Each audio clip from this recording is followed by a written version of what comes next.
Finally, the season's here. Excited about getting kicked off and playing another opponent, someone besides ourselves. Been a long camp, but a very good camp. Been very happy with camp and the progress we've made, and we'll find out. But, our camp, for the most part, been relatively healthy for the most part, getting through camp as long as we have. Looking forward to an outstanding season. Hopefully our kids will play well and do the things we got to do, and we can stay healthy. Like I say, knock on wood. But starting this first week, looking forward. We got a great team we're playing, Alabama.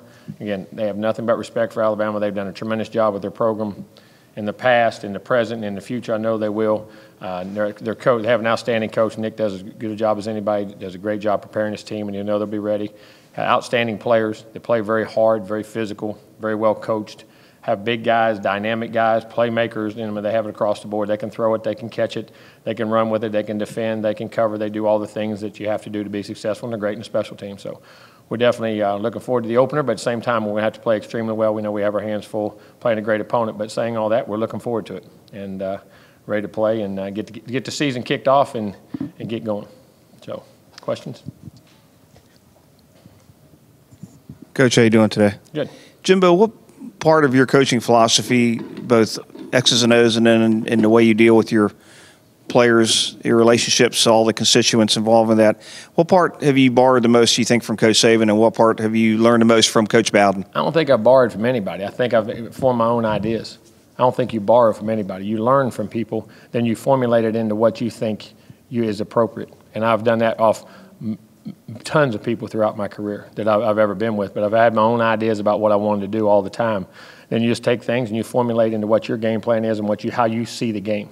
Now, sometimes guys see it similar, and at times we saw it very similar in a lot of ways, philosophically, with how players are coached, how their sizes, their dimensions, the things you need to be successful and the things you have to be successful. But I've never really copied off anybody. I've just learned from people and then formulated my own ideas. And then what have you Nothing. I mean, the most about each guy? No, I've answered that 500 times. I mean, I admire everything about both of them. They're both very successful. Both of them are great football minds. They're great people. They handle people very well as far as players, recruits, boosters, things like that. And they're all very unique in their own way. They're both very dynamic. And to say which one you've taken the most from or learned the most from, I don't think that's an answer. I mean, you learn from all of them, and I learned a lot from both of them.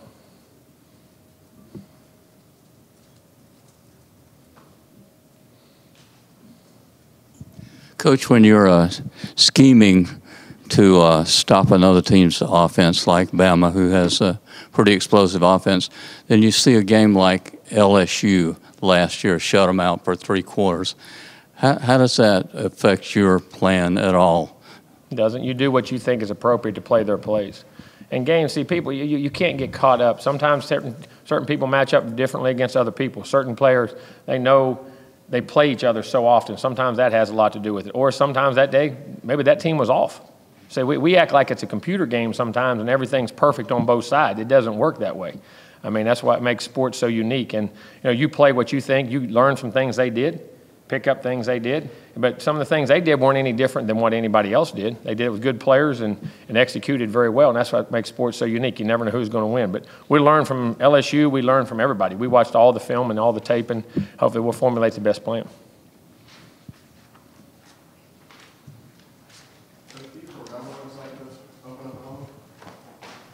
Been a while, hasn't it? Been a while, but that's kind of the way college football is now, I guess. But I'm sure we get it next year. No, I don't think so. I mean, it's great to always open up at home and play at home, but I mean, you got to play your games anyway, and you got to get used to playing on the road in those kind of environments. So, and I think kids today are more apt to that probably now than they ever have been in their lives because they've been exposed to so much more at an earlier age. They played in all. I mean, a lot of kids when you used to go to college, and you said you play at home, play away. Well, kids had never been anywhere. They had never been out of their own community. Now they're going to openings. They're going to these workout camps. Their high school teams are playing in every state. They're on TV. I mean, this kind of environment for these kids as far as moving and playing in different atmospheres is probably a lot easier on them now than it's ever been.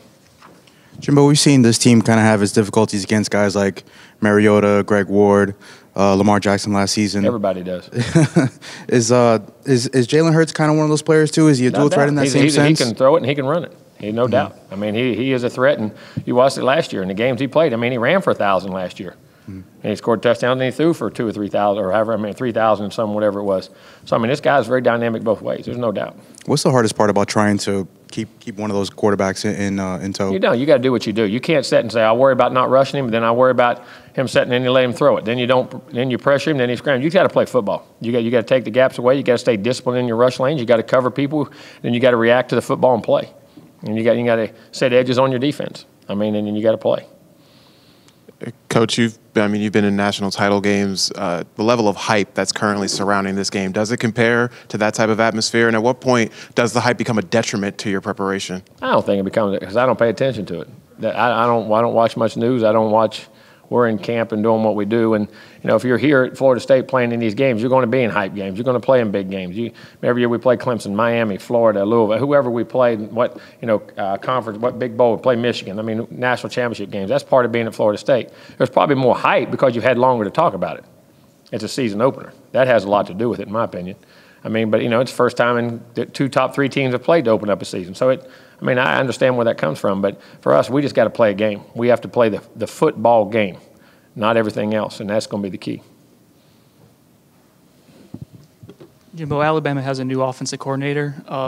Do you go back looking at games? Look at everything they've ever done. Mm-hmm. Just like you look at stuff they've ever done for years and years and years, and you got to go back. And that's the way you do everybody. You research all your people and keep running tabs on the coordinators that come in and out, and you do it when you get a new coordinator, whether they come from pro ball or not pro ball. You research all their background. Oh yeah, the guys when he coached and where he coached and what he's been around, And then again, there's still some mystery there. That's the thing about opening games and new guys. There's still going to be some mystery to something. They'll have something that they've done or created.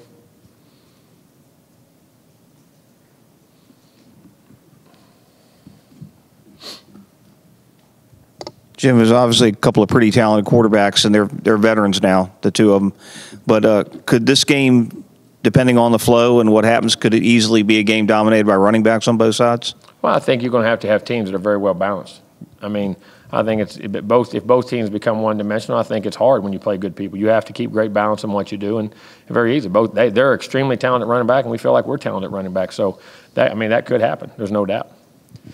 Not a lot of teams are as physical as Alabama is up front on both lines. Just how physical are they when you look at them on film? Well, they're a lot like the great teams we play, and the teams are up front. They have large size.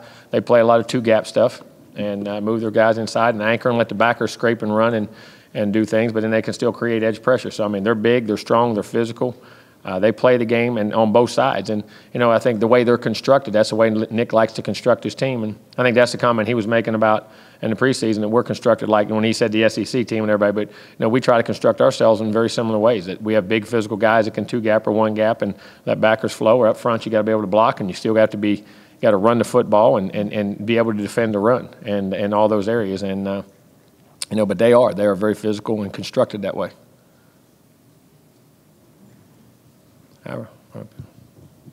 You guys have a handful of players from the Houston area. Have they been in touch, or do you have any updates on if they've been able to talk to family members? Yeah, we've talked to all of them. They all said the family members are all okay. Some have been hit harder than others, and it's our hearts and prayers are going with everyone, not only our players but everyone that's over there, because that looks extremely. I've been through some of those, but nothing. I don't think quite the amount of water they're getting right there. It's extremely devastating, and thoughts and prayers with all of them. But everybody's family seems to be okay. Jimbo, with the familiarity on the two coaching staffs, is there a danger to, I think Coach Andrews used to say, chasing ghosts, trying to outthink yourself? No doubt. You got to control what you can control, and that's what you do and how you do it. And you'll know things, but at the same time, those have been many years ago. But there's always when you play somebody so many years in a row, you tend to do that. You know what I'm saying? When coaches stay in conferences, they let coaches stay around now. that stay around. And we wanted everybody's changing them so much. But when you play somebody 6, 8, 9, 10 times, you start to do those types of things. You got to remember their personalities. But at the end of the day, you got to do what your players do and what they do well, and you got to be very careful of that. That's a great point, Ira. Because then you get to doing all kind of things and you do nothing. You know what I mean? You got to be very careful of that. It's a great point. Jim, I know we asked you the last time you talked to Nick, you said it was during the draft. Have you guys talked any this summer or had any contact? My summer was strung out, and they're so short now. Summers have become so short, and with our family and the vacations and things we do, and we haven't, no. Not even like a text message, anything? No. Well, I'm not a big social media guy now. I'm only texting when I have to, and I'll text I get to players and stuff like that, or recruits, but I'm not a big text guy. Do you think you guys will talk anytime before the game or just Yeah, before we the will game? right there on the field probably. Okay. Or if we see each other on it, if we have to do any things together, I don't know, we may bump into each other somewhere on the set of ESPN or something. But I mean, listen, I'm great, I'm nice. Like he is. When it's time to keep score, we'll go keep score. Till then, we'll be nice. Jimbo, how are you guys doing health-wise going into game week? Feel pretty good. I mean, for the most part in this camp, we're relatively healthy for the most part. Got a few nicks and knacks, but I mean, and the two guys that we lost for a season, and and DJ who's out for a little while. But other than that, we're relatively healthy. Will Matthew be back this week? He should be practicing today. No, I don't know. We'll see. He should be practicing today. Jimbo, Coach Trickett said the first time he saw Nick, he was a quarterback in high school in West Virginia. Just when's the first time you met Nick, or how far do you guys go back? We met the first time was when we interviewed for the job. I knew of him because we used to drive through Monongah to get to my grandfather's house. So he lived down. That's where my father and him grew up right down there by them. And they had won 2 or 3 state football titles. And Nick was a quarterback, and they got him Kerry Marbury and a bunch of guys who played at West Virginia for Coach Bowden, who was an high school All-American. I can't remember. They had 2 or 3 others. They had a phenomenal high school team. I mean, they were football, basketball, and baseball. They had a bunch of high school All-Americans that went to West Virginia and from a little coal mine town did very well. And so I knew of that team and heard of them before and done all that. But the first time I ever met him was when we interviewed for the job. But I knew of him and heard of him and what he'd been doing. Jimbo, if Matthew is back this week, as you guys expect, does the layoff hurt him, or the fact that he's a senior, you think he's going to? No, he's played and he'll be in condition. He's ran, I'm sure, in his own and did things like that. But we'll see. We'll see. Hey, Coach, speaking of kind of players coming Welcome back, buddy. Yeah, I'm glad to be back. Speaking of players. I missed the dress. He's out. See, you guys got to take some notes off him now. Speaking of players kind of coming back, Derwin, the fact that this is going to be his first game in so long. I mean, what are you expecting the feeling like him is, or feeling for him? What I want him to do is like play the game. Don't get his my first game back, which I think he has done in camp very well in our scrimmages, and not get caught up in wanting to do too much or anything like that, which I know he'll keep poised. I'm sure he'll be very excited at the beginning of the game. But I think just go play the game.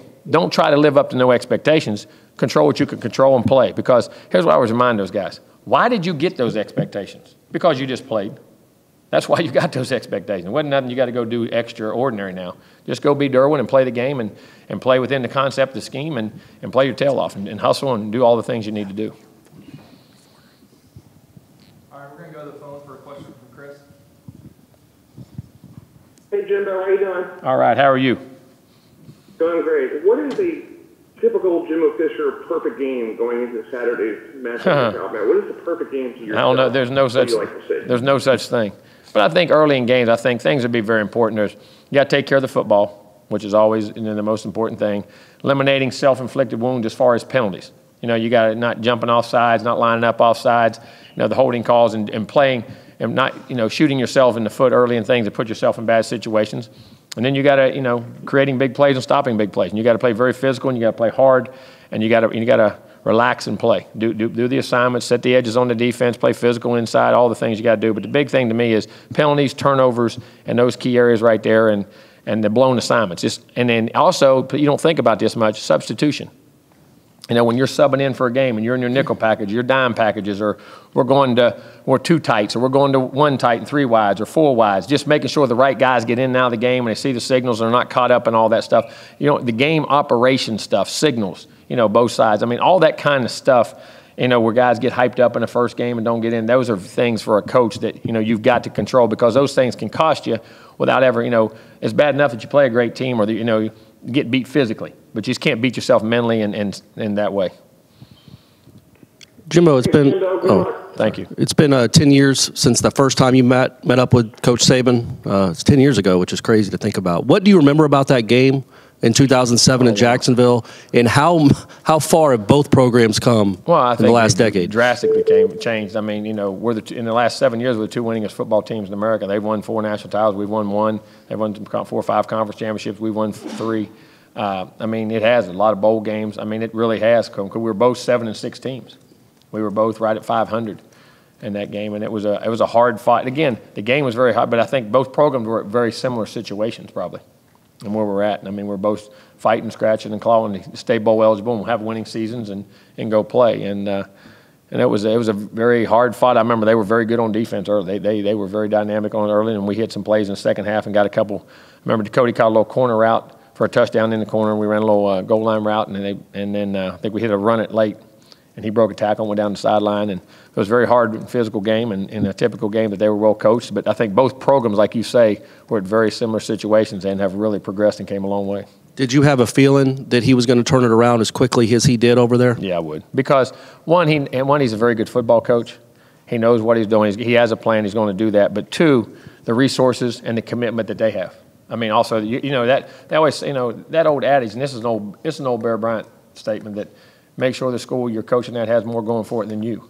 In other words, make sure they're committed to winning. Make sure they're committed to doing all the things you got to do. Make sure they're all in the same way. And Alabama definitely is in that regard. And so when you put those two together in time and the recruiting base and the history, you knew they were going to get it right. Jimbo, your offensive line, what kind of progress have you seen in the last week, and do you feel pretty good about where things stand? I do. I think our line's had a really good camp. I mean, we've ran the football, and we passed blocked and did the things we had assignment-wise, and worked hard on blitz pickups and different things, and the run game, pass game, all the different scenarios. I think Eberle being not only healthy, but just so much more experienced inside. Like, again, you talk about the quarterback being more experienced in decision-making. Well, your center, getting you on the same page, making calls up front, knowing which way the line's going to go, how it's going to block things. That's a huge – and then the quicker he does it, those guys, other assignments beside them, they get cleared up quicker. They get to communicate better. And then the years of experience for all those guys. You got 4 of them back that really played and started all last year. And one guy in Derek Kelly who played a lot at the same time too. So I feel very good about where they're at right now. We got to go play well, and we're going to play some great players on the other side. It's going to be a very physical, hard-fought game. But as far as how they're playing right now, I've been very pleased. Jimbo, some of the Alabama writers right now are saying that Nick Saban said he would throw a Nick fit at you when you would run play option passes during practice or go off script, and also said Nick also said you had a good 3-point shot and you were competitive playing basketball. We used to play a lot of basketball. He and I were always on the same team. We always played. Never went in against each other? No, we won every time. We always won. We played. Nick was a good basketball player too. That's why I said he was a good all-around athlete. I mean, he was a baseball player in college too. He was a baseball guy, football guy at Kent State, and did all that. So he was a heck of an athlete. We had fun. And then, like I said, we were both very competitive. So being on the same team, it was fun. It was fun. Oh, we go off script, and he'd come off with a blitz or different things. But it was fun. But it was never. Here's the thing about it. We had our times, and we were very competitive. But it was never against the landscape of the team where it was offense against defense. And you hear me say that all the time here.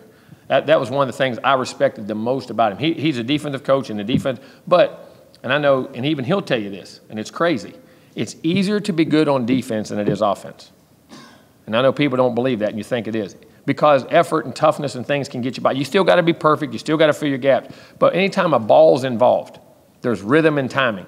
Some days Michael Jordan doesn't hit all of his shots. Larry Bird doesn't hit all of his shots. The ball doesn't always go in the rim. And so we built that, and his philosophy is about how we had. That's why we played certain ways on offense, and that's why I still do that to certain ways. I mean, when you're all skill and it's all fly by night and there's no toughness to it and there's no running game and there's no substance to it, it's hard to consistently. You may have one of those years, but year after year after year, there's going to be days you're off. It's just the ball, as I say, when you're putting, why can a guy putt one day and have, 15 putts on a day, and next day it takes 23 putts? I mean, there's timing and rhythm in offense that's so much more dynamic to associate with, and then you have the pressures of a defense. And so my point on that was that we built that team, and it was never where it was offense against defense. We played to each other. And I always tried to understand as a head coach, which I always thought I looked at. That was one of the things I thought we did very well. But every now and then you have to do something just to, because they were good and we were good. And we had competitive guys too. Our guys wanted to see it too. I mean, we had a lot of, and we still have 35, 38 points a game down there, and threw it around and had some dynamic offensive guys, had 1,000 rushers, 1,000-yard receivers. I mean, we had a lot of award winners down there. So it got competitive both ways. But he'd get mad every now and then. But it was never in disgust or it would separate us. It was fun. Learned a lot of football, like I say, and a lot of different ways in which you practice and how we did things. It was very good. Jimbo, I know sometimes you'll go with the hot hand at running back as games progress. Will there be a plan for getting some of those other guys touches? Oh, no doubt. They got to get touches, and they got to get in the game, and you got to get them.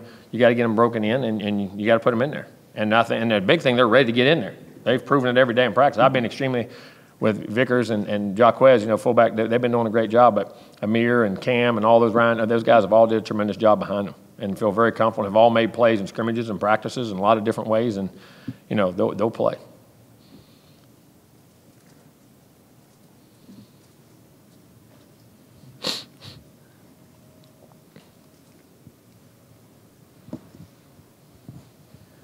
Coach, with Trey Marshall out for the first half, is your plan to start A.J. Westbrook, or do you have other? Well, it just depends on what package we're in. He'll be in there playing probably most likely, whether it's nickel or dime or safety or whatever we do, depending on how they start or how we start. But we got quite a few safeties we can put in there, but A.J. would definitely most likely be in there. Yes. And with Westbrook, what have you seen from him this preseason? Boy, gotten bigger, stronger. Just he's one of those guys that just always in the right place, always makes the right play, understands the game, tackles well, plays the ball well. He's one of those guys that you say he doesn't say much, so you and all of a sudden say, man, that's AJ, that's AJ, that's AJ. He's making plays all over the field, and then sometimes when he's not in there, man, where's AJ? Because it's just sometimes not saying a guy's name is great because he takes things away. You know what I'm saying? You take him for granted. Just a very, very good football player, very heady, very smart, and really getting stronger and physical. Jimbo, obviously a lot of former players are going to come back for a game like this. Is there a temptation to involve them in pregame and things like that, or try to keep them apart? You keep it the same. That you don't make it any. Listen, the game's the game. No matter if we're playing Alabama, playing ULM, you're playing Miami, you're playing whatever. You have your same routine of how you play the game. You got to line up and play. And if some of them guys still in the NFL had some eligibility left, I could get them in the game. Some of those guys. But, you can't because it's a different distraction. It's a different clutter. It's a different mindset for your players. You got to get them to understand this is their time to make their legacy. So they can be one of those guys. Jimbo, is Fitzpatrick and Derwin alike in the sense of how they can impact Fitzpatrick? Oh, okay. And Derwin alike in the sense of how they can impact the game? Yeah, in different ways. That daggone Minka. Now, I'll tell you what, you talk about a heck of a player. Great family. That was a down-to-the-wire recruiting deal, too. We recruited the heck out of that guy, and I really enjoyed him and his family. Phenomenal, and it's been fun to watch him play. It ain't going to be fun this weekend, but daggone guy's too good. But, you go back and watch him, how many turnovers he turns into touchdowns. The pick where they had in Arkansas, the game he had at A&M a couple years, just he's always in the right place, whether he's playing corner, whether he's playing safety, whether he's playing nickel, whether he's playing dime. Guy's just an unbelievably instinctive football, can tackle, can cover, and he has tremendous ball skills. And he affects the game. And that's a lot like Derwin. Derwin's a little bigger, and Minka's probably a corner that comes inside, but that can do both. Derwin's probably a safety that can play some corner, but also plays up like a linebacker at times. But they're both very impactful as far as the way they can affect and be moved around and match up against different types of players. That guy, he's a heck of a player, and so isn't Derwin.